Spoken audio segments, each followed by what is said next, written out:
ప్రజా సంక్షేమం, అభివృద్ధి ఒక కాంగ్రెస్ పార్టీతోనే సాధ్యమవుతుందని పెందుర్తి నియోజకవర్గం కాంగ్రెస్ పార్టీ అసెంబ్లీ అభ్యర్థి పిరిడి భగత్ అన్నారు. పెందుర్తిలో ఆయన మాట్లాడుతూ దేశంలోని ప్రజలందరూ నిరంతరం సుఖశాంతులతో జీవించడానికి కాంగ్రెస్ పార్టీ ఎంతగానో చేయూత అందిస్తుంది అన్నారు. అలాంటి కాంగ్రెస్ పార్టీకి ప్రజలందరూ మద్దతు పలికి హస్తం గుర్తుపై ఓటు వేసి తనను గెలిపించాలని కోరారు.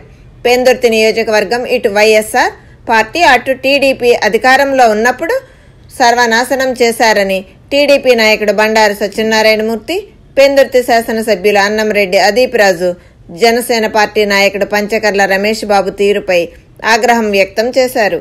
మీడియా సమావేశం అనంతరం పెందుర్తి కాంగ్రెస్ పార్టీ ఎమ్మెల్యే అభ్యర్థి పిరిడి భగత్ పెందుర్తిలో తన అనుచరులతో కలిసి నామినేషన్ వేశారు. ఈ కార్యక్రమంలో విశాఖ జిల్లా కాంగ్రెస్ పార్టీ అధ్యక్షుడు గొంప గోవిందరావు, అనకాపల్లి జిల్లా అధ్యక్షుడు బొడ్డు శ్రీనివాసరావు, అనకాపల్లి పార్లమెంటరీ కాంగ్రెస్ పార్టీ అభ్యర్థి వేగి వెంకటేష్, పెందుర్తి నియోజకవర్గం కాంగ్రెస్ పార్టీ నాయకులు ముక్క రామనాయుడు, మరికొంతమంది నాయకులు కార్యకర్తలు పాల్గొన్నారు.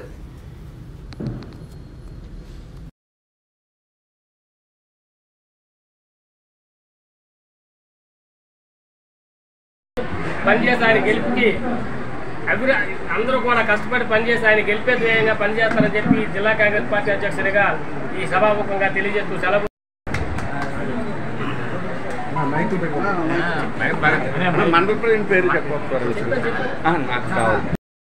ఆయన పేరు కూడా కమిషన్ నాయుడు కింద మారిపోయి ఇవాళ జనాల్లోని 2019లో ఓడిపోయిన కారణం అదే కమిషన్ నాయుడు.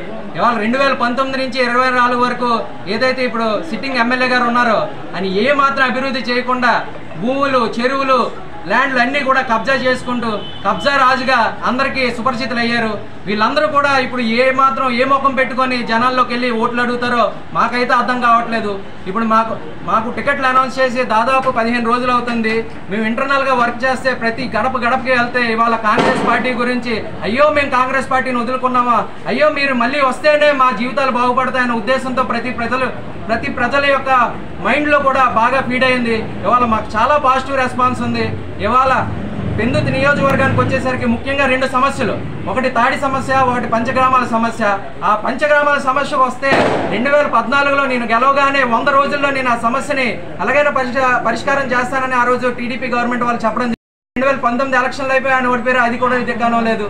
నెక్స్ట్ 2019 నుంచి 24 వరకు ఆమర నిరాహార దీక్ష చేసి ఇదే కబ్జా రాజు ఆమర నిరాహార దీక్ష చేసి పంచగ్రామాల సమస్యను నేను పరిష్కరిస్తానని చెప్పారు. ఇవాళ దాకా దాని గురించి అసలు క్వశ్చనే లేదు. మీరు ఏ విధంగా జనాల్లోకి వెళ్తున్నారు, ఒక్క సమస్య కూడా మీరు పరిష్కరించలేదు పెందుర్తి నియోజకవర్గం వరకు. ఇవాళ గ్రామాల్లోకి వెళ్తే ఆ రోడ్లు చూస్తే ఆ గ్రామాల్లో ఉన్న రోడ్లు ఒక కార్లో వెళ్తున్నామో తెలియట్లేదు, ఎద్దుల బండ్లు వెళ్తున్నామో తెలియని పరిస్థితి. ఇవాళ మరి మీ జనాలందరికీ ప్రజలందరికీ కూడా ఒకటే విజ్ఞప్తి చేస్తున్నాను, మీకు కాంగ్రెస్ పార్టీ వస్తేనే మళ్ళీ మీకు రాజ్యం వస్తుంది, మీకు అభివృద్ధి చెందుతుంది. నియోజకవర్గం కానీ, రాష్ట్రం కానీ, దేశం కానీ బాగుపడాలంటే ఇండియా కూటమి బలపరుస్తున్న ప్రతి ఒక్క కాంగ్రెస్ అభ్యర్థికి సిపిఎం, సిపిఐ, ఆమ్ ఆద్మీ అన్ని పార్టీలు కూడా ఇవాళ కలిసి మా అందరినీ సపోర్ట్ చేసి ప్రతి నియోజకవర్గంలో కూడా బంపర్ మెజారిటీతో మమ్మల్ని గెలిపిస్తున్నారని ఆశిస్తున్నాము. భగత్ గారికి నా హృదయపూర్వక శుభాకాంక్షలు తెలియజేస్తూ ఆయన గెలుపుకి కాంగ్రెస్ పార్టీ కేడర్ అంతా కూడా నిర్విరామంగా కష్టపడి పనిచేయాలని చెప్పి మనస్ఫూర్తిగా కోరుకుంటూ ఈరోజు పెందుర్తి నియోజకవర్గంలో ఉన్నటువంటి సభవరం మండల పార్టీ అధ్యక్షులు బైపూడి రాంబాబు గారు కానీ, పరవాడ మండల పార్టీ ప్రెసిడెంట్ గురిపోడి శ్రీనివాసరావు గారు కానీ, అలాగే పెందుర్తి మండల ప్రెసిడెంట్ గారు అయినటువంటి ముక్క రామనాయుడు గారు కూడా హాస్పిటల్ పని మీద ఉన్నారు. ఆయన కూడా ఒక అరగంటలో ఆయన కూడా చేరుకుంటారు.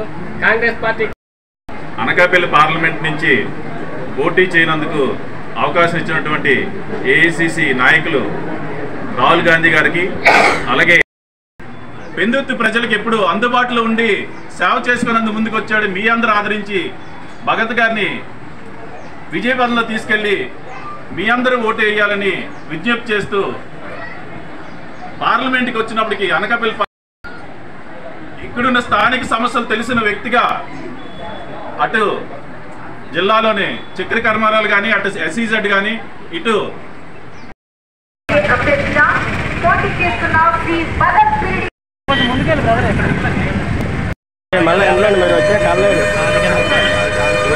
దాంట్లో